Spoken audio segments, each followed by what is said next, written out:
வணக்கம். முருங்கைக்கீரை சூப் பார்க்கலாம் இன்னைக்கு. முருங்கைக்கீரை வந்து நான் க்ளீன் பண்ணது ஒரு ஒரு கப்பில் வந்து நல்லா டைட்டாக பேக் பண்ணால் எவ்வளோ வரும் அவ்வளோ எடுத்திருக்கேன். இந்த மாதிரி பொடி காம்பெல்லாம் வச்சுக்கோங்க. இந்த அடிப்பாகம் அந்த தண்டு வந்து ரொம்ப திக்காக இருக்கிறத மட்டும் எடுத்துட்டு மற்ற இந்த சாஃப்டாக இருக்கிற அந்த பொடி காம்பெல்லாம் வேஸ்ட் பண்ணாமல் சூப்புக்கு நம்ம யூஸ் பண்ணிக்கலாம்.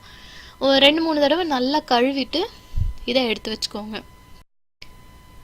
சின்ன வெங்காயம், பூண்டு, ஒரு தக்காளி, இது வந்து மிளகு, சீரகம், சிறுபருப்பு, பாசிப்பருப்பு வந்து சும்மா ஒரு 2 ஸ்பூனு. குக்கரில் வந்து இப்போ நான் சொன்ன அது எல்லாத்தையுமே சேர்த்துக்கோங்க. சீரகம், மிளகு, பாசிப்பருப்பு, வெங்காயம், பூண்டு, தக்காளி, நம்ம கழுவி வச்சுருக்கோம் இல்லையா கீரை, அதையும் சேர்த்துக்குவோம். இது எல்லாத்தையும் சேர்த்துட்டு இது வேகிறதுக்கு தேவையான தண்ணி, இப்போ நான் எந்த கப்பில் நான் மெஷர் பண்ணி கீரையை வந்து எடுத்தனோ அதே கப்பில் 2 கப் நான் சேர்த்துக்கிறேன். இல்லை உங்களுக்கு சூப் வந்து எப்படி வேணும், திக்காக வேணுமா இல்லை தண்ணியாக வேணுமா, அதுக்கு தகுந்த மாதிரி நீங்கள் சேர்த்துக்கோங்க. ஸோ அது வேகிறதுக்கு தண்ணி சேர்த்துட்டு உப்பு வந்து இப்போ சேர்க்காதீங்க. எப்போவுமே கீரை குக் பண்ணும்போது உப்பு உடனே சேர்க்கக்கூடாதுன்னுவாங்க, அதனால் நான் உப்பு போடலை. மஞ்சள் தூள் சேர்த்துருக்கேன். கீரை வந்து சீக்கிரமே வெந்துடும் தான். நம்ம காம்பெல்லாம் போடுறதுனால நம்ம ரொம்ப நேரம் வேக வச்சோன்னா அதில் இருக்கிற அந்த ஜூஸ் எல்லாமே நல்லா நமக்கு அதில் சேரும். ஸோ மீடியம் ஃப்ளேமில் 6 விசில் விட்டுட்டு ஆஃப் பண்ணிவிடுங்க. குக்கர் விசில் ஃபுல்லாக அடங்கினதுக்கப்புறம் நம்ம அதை ஓப்பன் பண்ணலாம். இப்போ ஓப்பன் பண்ணி பார்ப்போம். பாருங்கள், கீரை, தக்காளி, பூண்டு எல்லாமே நல்லா வெந்திருக்கு. இது என்ன பண்ணுவோம், ஒரு மத்து வச்சு நல்லா மசிச்சுக்குவோம். உங்ககிட்ட வந்து மண் சட்டியும் மத்தும் இருந்துச்சுன்னா நீங்கள் அதில் கூட நல்லா மசிச்சுக்கலாம். அதோட டேஸ்ட் இன்னும் கூட நல்லாயிருக்கும். இப்போ இதை மசிச்சதுக்கப்புறம் நீங்கள் அதை அப்படியே சூப்பாக நீங்கள் சாப்பிட்றதுனா சாப்பிடலாம். இல்லை ஆற வச்சுட்டு மிக்சியில் ஒரு ஓட்டு ஓட்டிட்டு கூட நீங்கள் சாப்பிட்லாம். குழந்தைங்களுக்கு கொடுக்கும்போது அவங்க இந்த இதோட சாப்பிட மாட்டாங்கன்றதுனால நான் இதை வந்து வடிகட்டிக்கிறேன். பெரிய வடிகட்டி இருந்துச்சுன்னா அதில் வடிகட்டிக்கோங்க.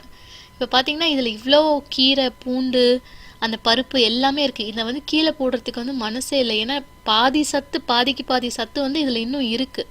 ஸோ நான் வந்து வேஸ்ட் பண்ணக்கூடாதுன்றதுனால இதில் இன்னும் கொஞ்சம் தண்ணி சேர்த்து இதை மிக்சியில் ஒரு ஓட்டு ஓட்டிக்கிறேன். இப்போ நம்ம அரைச்சிருக்கோம் இல்லையா, இதையும் நான் வந்து ஃபில்டர் பண்ணிக்க போகிறேன்.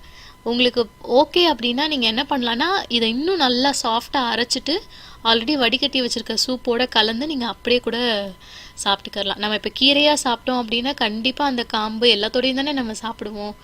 இது சூப்புன்றதுனால வேஸ்ட் பண்ண வேண்டாம்னு நீங்கள் நினச்சிங்க அப்படின்னா அப்படியே சாப்பிட்டுக்கோங்க. நான் வந்து உங்களுக்கு இது செகண்ட் ஆப்ஷனாக நான் இதை காட்டுறேன். இதை வந்து ஃபில்டர் பண்ணதுக்கப்புறம் பாருங்கள், முடிஞ்ச வரைக்கும் கொஞ்சம் பெரிய சல்லடையாக பார்த்து ஃபில்டர் பண்ணிங்கன்னா ரொம்பவும் நம்ம வேஸ்ட் பண்ணாமல் ஓரளவுக்கு எல்லாத்தையும் நம்ம யூஸ் பண்ணுற மாதிரி இருக்கும். பாருங்கள், பெரிய சல்லடையில் நான் அதை வந்து ஃபில்டர் பண்ணிட்டேன். ஒரு கிட்டத்தட்ட ஒரு இல்லை 1.5 ஸ்பூன் அளவுக்கு தான் நமக்கு அந்த வேஸ்ட் இருக்குது, அந்த கீரையோட சக்கை இருக்குது.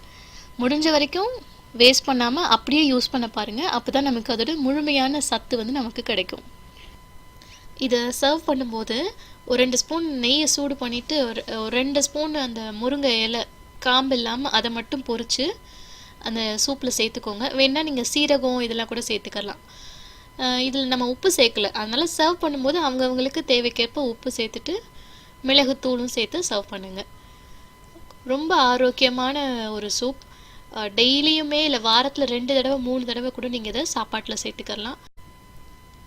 எலும்பு தேய்மானம், மூட்டு வலி இருக்கிறவங்க, பிளட் ப்ரெஷர் இருக்கிறவங்க, பிளட் சுகர், முடி கொட்டுதா, இரும்பு சத்து கம்மியாக இருக்கிறவங்க, ஈவன் வெயிட் லாஸ் பண்ணணும்னு நினைக்கிறவங்க முருங்கைக்கீரையை அடிக்கடி உங்கள் சாப்பாட்டில் சேர்த்துக்கோங்க.